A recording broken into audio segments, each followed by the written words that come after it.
৩৬ জুলাইয়ের গণ অভ্যুত্থান, কারো কাছে লাল বিপ্লব, কারো কাছে রাষ্ট্রীয় ক্ষমতার নাটকীয় বাঁক। টানা আন্দোলন, সংঘর্ষ, রক্তক্ষয়ী সংগ্রামের জেরে মসনদ ছেড়ে ভারতে পালাতে বাধ্য হন তখনকার প্রধানমন্ত্রী স্বৈরশাসক শেখ হাসিনা। জনরোষ থেকে বাঁচতে মন্ত্রী, এমপি ও ছাত্র জনতার হত্যার কুশীলব পুলিশ সদস্যরাও যে যেদিকে পারেন চম্পট দেন। জনস্রোতে ভেসে যায় ফ্যাসিবাদের অহংকার।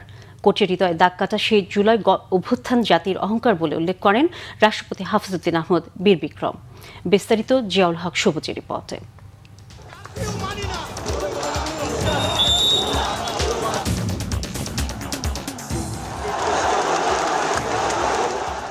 পূর্ব দিগন্তে সেদিনও উঠেছিল রক্তলাল সূর্য, কিন্তু নতুন সেই সূর্য রশ্মি যে বাংলার আকাশে অভ্যুত্থানের সাক্ষী হবে সেটা আজও অলৌকিক, অভাবনীয় অনেকের কাছে।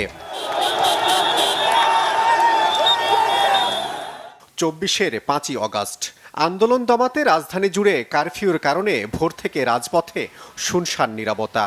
রোদের উত্তাপ বাড়ার সাথে পাল্লা দিয়ে বাতাসে চাউর হতে থাকে স্বৈরাচারী শেখ হাসিনার দেশ ছেড়ে পালানোর খবর। কিন্তু খবরটা তখনও অবিশ্বাস্য ঠেকছিল অনেকের কাছেই। জুলাই গণ অভ্যুত্থান বাংলাদেশের ইতিহাসে এক বিরল ঘটনা। এই জুলাই অভ্যুত্থানের ফলে আমরা শতাব্দীর সবচাইতে নির্মম স্বৈর শাসকের শাসন থেকে মুক্ত হয়েছে বাংলাদেশ। তাবৎ দুনিয়ার স্বৈরাচার পতনের ইতিহাস একেবারে নতুন না হলেও সরকার পতনের পর প্রধানমন্ত্রী সহ মন্ত্রী এমপিদের একযোগে পালিয়ে যাওয়া কিংবা গা ঢাকা দেয়া ছিল নজিরবিহীন। আওয়ামী লীগের দাপুটে রাজনৈতিক নেতারা শুধু নয়, শেখ হাসিনাকে স্বৈরাচার হয়ে উঠতে সহায়তা করা পুলিশ, সাংবাদিক, আমলা কিংবা ইমাম পুরোহিত কেউই বাদ যায়নি পলাতকদের তালিকা থেকে। তখনও পূর্ব ঘোষিত মার্চ টু ঢাকা কর্মসূচি নিয়ে চরম অনিশ্চয়তা আর উদ্বেগ অনেকের মনেই। কারফিউয়ের নীরবতার মধ্যেও সড়কে পড়েছিল ছাত্র জনতার উপর হামলা আর ধ্বংসযজ্ঞের ক্ষতচিহ্ন।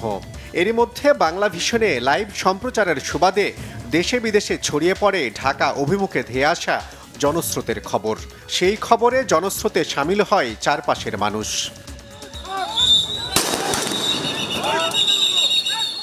কিন্তু তখনও মারমুখী অবস্থানে পুলিশ, বিজিবি।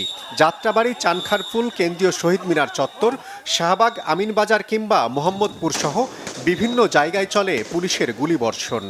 সেই গুলি উপেক্ষা করে বুক চিতিয়ে সেদিনও জীবন দেন জুলাই যোদ্ধারা। তরুণরা, যুবকরা তারা যেভাবে এসে আত্মাহুতি দিয়েছে, যেইভাবে রাজপথে বলিষ্ঠ পদক্ষেপ নিয়ে গণতন্ত্রের পক্ষে তাদের রায় দিয়েছে, এটি বাংলাদেশের জন্য অত্যন্ত গৌরবোজ্জ্বল একটি অধ্যায়। সেদিন ভোরেও ছাত্র জনতার ওপর গণহত্যার নীলনকশার আঁকার চেষ্টা বাদ দেননি শেখ হাসিনা, কিন্তু তার সেই নীলনকশা ভেস্তে যায় সেনাবাহিনী গুলি চালাতে অপারগতা প্রকাশ করায়। উল্টো শেখ হাসিনাকে দেশত্যাগে ১.৫ ঘন্টার সময় বেঁধে দিয়েছিল দেশপ্রেমিক সামরিক বাহিনী। সেনাবাহিনীর হেলিকপ্টারে, বিমান বাহিনীর কার্গো বিমানে ভারতে পালিয়ে যান শেখ হাসিনা। সেই তথ্য সেনাপ্রধান জেনারেল ওয়াকারুজ্জামান জাতির উদ্দেশ্যে দেয়া ভাষণে তুলে ধরলে ১:৩০টার দিকে রাস্তা ছেড়ে দেয় পুলিশ ও সেনাবাহিনী। বেলা ২টার দিকে শেখ হাসিনা পালিয়ে যাওয়ার খবরে রাজপথে নামে জনতার ঢল। মুক্তির আনন্দে রাজপথে উল্লাসে মাতে লাখো জনতা। রাষ্ট্রের ওপর প্রায় ১.৫ যুগ ধরে চেপে বসা জগদ্দল পাথর সরে যাওয়ায় সিজদায় লুটিয়ে পড়েন অনেকে। ছাত্র জনতার সেই বিজয় উল্লাসে তছনছ হয় গণভবন। প্রধানমন্ত্রীর কার্যালয়েও ছড়িয়ে পড়ে বাঁধ ভাঙা সেই মুক্তির আনন্দ।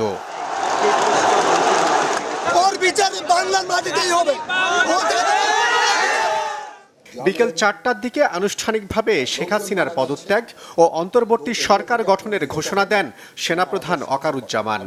আমরা একটা সুন্দর আলোচনা করেছি, সেখানে আমরা সিদ্ধান্ত নিয়েছি যে একটা ইন্টারিম গভর্নমেন্ট আমরা ফর্ম করব। বৈষম্য বিরোধী শিক্ষার্থীদের কোটা বিরোধী জুলাই আন্দোলনের সূত্র ধরেই স্বৈরশাসনের শৃঙ্খল থেকে মুক্ত হয় বাংলাদেশ। রাজপথে লেখা হয় ৩৬ জুলাইয়ের নতুন ইতিহাস। বিশ্ববাসী দেখেছে যে কিভাবে নিরস্ত্র জনতা বুলেট এবং বেয়নেটের সামনে বুক পেতে দেয় গণতন্ত্র প্রতিষ্ঠার জন্যে। এটি আমাদের জন্য অত্যন্ত গৌরবময় এক অধ্যায়। আমরা এই জুলাইকে জাতির অহংকার হিসাবে দেখতে চাই এবং যারা শহীদ হয়েছে তাদের রুহের মাগফিরাত কামনা করি। রাতের ভোট কিংবা আমিডামির নির্বাচনের মাধ্যমে শেখ হাসিনার স্বৈরাচার হয়ে ওঠার একচ্ছত্র আধিপত্য চূর্ণ বিচূর্ণ হয় জুলাইয়ের সেই আন্দোলনে। আর তাই জুলাইয়ের সেই স্মৃতি অম্লান চান মুক্তিকামী ছাত্র জনতা। জিয়াউল হক সবুজ, বাংলা ভিশন, ঢাকা।